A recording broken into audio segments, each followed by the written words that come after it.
Hello friends, स्वागत है आप सभी का आपके अपने यूट्यूब चैनल इंटेलिजेंट ज्ञान पर। तो आज हम डिस्कस करने वाले हैं प्रीवियस ईयर क्वेश्चन जो कि एग्ज़ाम में बार बार पूछे गए प्रश्न हैं। ठीक है, तो फ्रेंड्स ये मैंने सारे फ्रेंड्स सेलेक्टेड लिए हैं जो कि आपके आने वाले एग्ज़ाम के लिए काफ़ी ज़्यादा यूज़फुल होने वाले हैं। ठीक है, तो चलिए देखते हैं आज का पहला प्रश्न क्या है। तो आज का पहला प्रश्न है, गर्म ग्रह का नाम बताइए। तो इनमें से सबसे गर्म ग्रह कौन है उसको आपको बताना है। आपके ऑप्शन है ए बुध, बी शुक्र, सी नेपच्यून या फिर डी मंगल। तो सबसे गर्म ग्रह कौन सा है, तो इसका जो भी राइट आंसर होगा आपको इसके लिए 5 सेकंड का टाइम दिया जाएगा। आप इस वीडियो को क्विज की तरह लगाएं। ठीक है, तो इसका राइट आंसर हो जाएगा ऑप्शन नंबर बी, शुक्र ग्रह। ठीक है, तो सबसे गर्म ग्रह कौन सा है, तो शुक्र ग्रह। ठीक है, चलते हैं अगले प्रश्न पर। अगला प्रश्न है कि फिरोज तुगलक द्वारा स्थापित दार उल सफ़ा क्या था। फिरोज तुगलक द्वारा स्थापित दार उल सफ़ा क्या था। आपके ऑप्शन है एक दानशाला था, बी एक खैराती अस्पताल था, सी एक पुस्तकालय था या फिर डी तीर्थ यात्रियों के लिए एक अतिथि गृह था। तो इसका राइट आंसर हो जाएगा ऑप्शन नंबर बी, एक खैराती अस्पताल। तो फिरोज तुगलक द्वारा स्थापित दार उल सफ़ा जो था वह एक खैराती अस्पताल था। ठीक है, देखते हैं अगले प्रश्न को। अगला प्रश्न है कि पंडित जवाहरलाल नेहरू का जन्म किस वर्ष हुआ था। आपके ऑप्शन है ए 1869, बी 1879, सी 1889 या फिर डी 1890। तो पंडित जवाहरलाल नेहरू का जन्म किस वर्ष हुआ था, तो इसका राइट आंसर हो जाएगा ऑप्शन नंबर सी, 1889 में। ठीक है, तो 1889 में जो है वह पंडित जवाहरलाल नेहरू का जन्म हुआ था। ठीक है फ्रेंड्स, ये सारे प्रश्न इम्पॉर्टेंट है बहुत ज़्यादा, जो कि एग्ज़ाम में बार बार पूछे गए हैं। तो इस सारे प्रश्न को आप देख लें, वीडियो को अंत तक ज़रूर देखें। ठीक है, तो देखते हैं अगले प्रश्न को। अगला प्रश्न है कि निम्नलिखित में से किस एक बौना ग्रह कहा जाता है। आपके ऑप्शन है ए शुक्र, बी बुध, सी चंद्रमा या फिर डी प्लूटो। तो इनमें से किसे एक बौना ग्रह कहा जाता है, तो इसका राइट आंसर हो जाएगा ऑप्शन नंबर डी, प्लूटो को। ठीक है, देखते हैं अगले प्रश्न को। अगला प्रश्न है कि यूरोप की सबसे लंबी नदी कौन सी है। आपको बताना है, तो आपके ऑप्शन है ए रोन, बी वोल्गा, सी राइन या फिर डी डावे। तो यूरोप की सबसे लंबी नदी कौन सी है, तो इसका राइट आंसर हो जाएगा ऑप्शन नंबर वी, वोल्गा नदी। फ्रेंड्स, इस सारे प्रश्न को आप भी लगाने की कोशिश करें। आपको 5 सेकंड का टाइम दिया जा रहा है और लास्ट में आप बताइएगा कि आपने 15 में से टोटल कितने सही किए हैं। ठीक है, चलते अगले प्रश्न पर। अगला प्रश्न है कि किस भारतीय शासक ने इब्न बतूता को काजी या दिल्ली का न्यायाधीश नियुक्त किया था। आपके ऑप्शन ए मोहम्मद बिन तुगलक को, बी बहादुर शाह, सी शाहजहां आजम या फिर डी हुमायूं। तो किस भारतीय शासक ने इब्न बतूता को काजी या दिल्ली का न्यायाधीश नियुक्त किया था, तो इसका राइट आंसर हो जाएगा ऑप्शन नंबर ए, मोहम्मद बिन तुगलक। ठीक है, देखते हैं अगले प्रश्न को। अगला प्रश्न है कि केंद्र शासित प्रदेश पर किसका शासन होता है। आपके ऑप्शन है ए मंत्रिपरिषद का, बी सांसद का, सी राष्ट्रपति द्वारा नियुक्त प्रशासक का या फिर डी प्रधानमंत्री का। तो आप ट्राई कीजिए, आपको 5 सेकंड दिया जा रहा है। तो केंद्र शासित प्रदेश पर किसका शासन होता है, तो इसका राइट आंसर हो जाएगा ऑप्शन नंबर सी, राष्ट्रपति द्वारा नियुक्त प्रशासक का। ठीक है, तो केंद्र शासित प्रदेश पर जो है वह उपराज्यपाल का शासन होता है, जो कि राष्ट्रपति द्वारा नियुक्त किया जाता है। ठीक है, देखते हैं अगले प्रश्न को। अगला प्रश्न है कि गृह मंत्री अमित शाह द्वारा कहाँ हाल ही में भारत दर्शन पार्क का उद्घाटन किया गया? तो भारत दर्शन पार्क का उद्घाटन अमित गृह मंत्री अमित शाह द्वारा कहाँ पर किया गया? आपके ऑप्शन है ए लखनऊ, बी मुंबई, सी दिल्ली या फिर डी भोपाल।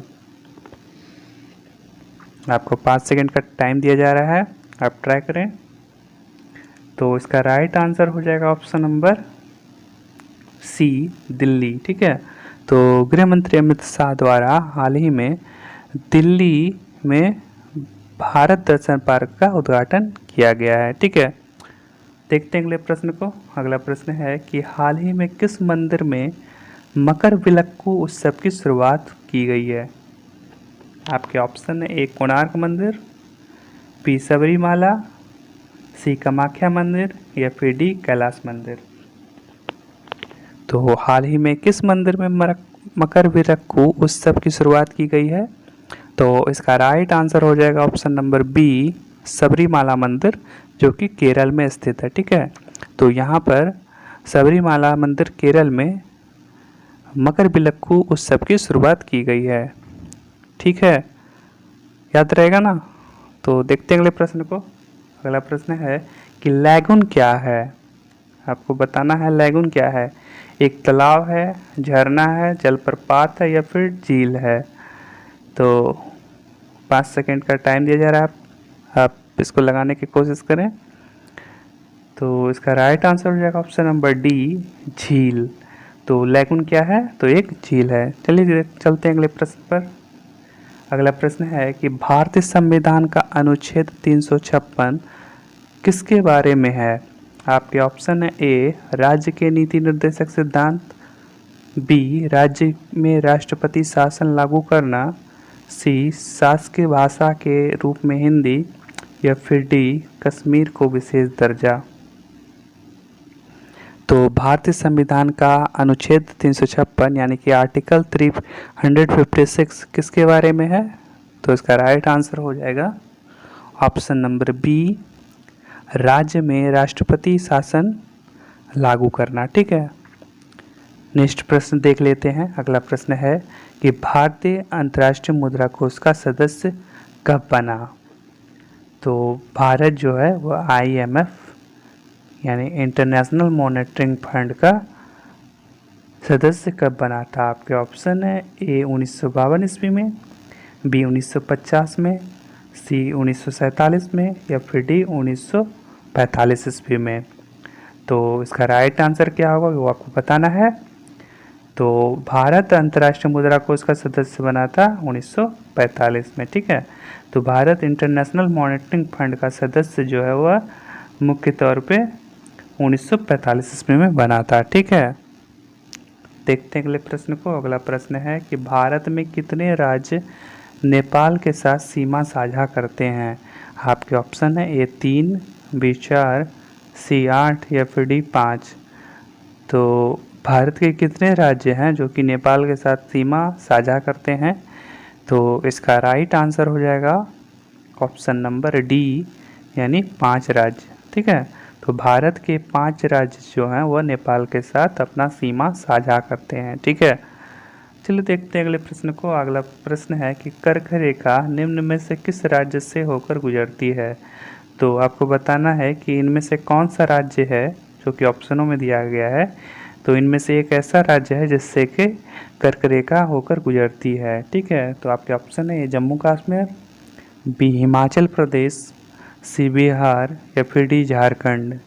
तो इनमें से कौन सा ऑप्शन है जिससे कि कर्क रेखा होकर गुजरती है? ठीक है, तो इसका राइट आंसर हो जाएगा ऑप्शन नंबर डी झारखंड। तो कर्क रेखा जो है वह झारखंड राज्य से होकर गुजरती है। ठीक है, चलते अगले प्रश्न पर जो कि आज का आखिरी प्रश्न होगा। तो आज का प्रश्न है कि विषाणुओं के अध्ययन को क्या कहा जाता है? आपके ऑप्शन है ए बायोलॉजी, बी पैथोलॉजी, सी पैडोलॉजी या फिर डी वायरोलॉजी। तो बताना है आपको कि विषाणुओं के अध्ययन को क्या कहा जाता है। तो इसका राइट आंसर हो जाएगा ऑप्शन नंबर डी वायरोलॉजी। ठीक है, तो विषाणुओं के अध्ययन को जो है वो वायरोलॉजी कहा जाता है। ठीक है। और सिक्कों के अध्ययन को क्या कहा जाता है? तो सिक्कों के अध्ययन को कहा जाता है साइटोलॉजी। ठीक है। शैवालों के अध्ययन को क्या कहा जाता है? तो आपको शैवालों के अध्ययन को क्या कहा जाता है, इसका आंसर आपको कमेंट बॉक्स में कमेंट करना है। ठीक है। ये आज का प्रश्न हो गया कि शैवालों का अध्ययन को क्या कहा जाता है। ठीक है। तो इसका आप कहीं से भी आंसर ढूंढकर आपको कमेंट बॉक्स में कमेंट करना है कि शैवालों का अध्ययन को क्या कहा जाता है। ठीक है। तो ये आज का आखिरी प्रश्न था। तो आपको ये वीडियो कैसा लगा आप कमेंट बॉक्स में कमेंट कर ज़रूर बताएं, और आपने 15 में से कितने क्वेश्चन सही किए हैं उसको भी आप ज़रूर बताइएगा। ठीक है। तो और अगर आपने अब इस वीडियो को अभी तक सब्सक्राइब नहीं किया तो चैनल को जल्दी से सब्सक्राइब कर लीजिए और बेल आइकन को प्रेस कर लीजिए, ताकि इस चैनल से जुड़ी पल पल की खबरें आपको मिलती रहें। ठीक है। तो मिलते हैं नेक्स्ट वीडियो में फिर। तो आज के लिए बस इतना है। Thank you so much. जय हिंद, जय भारत।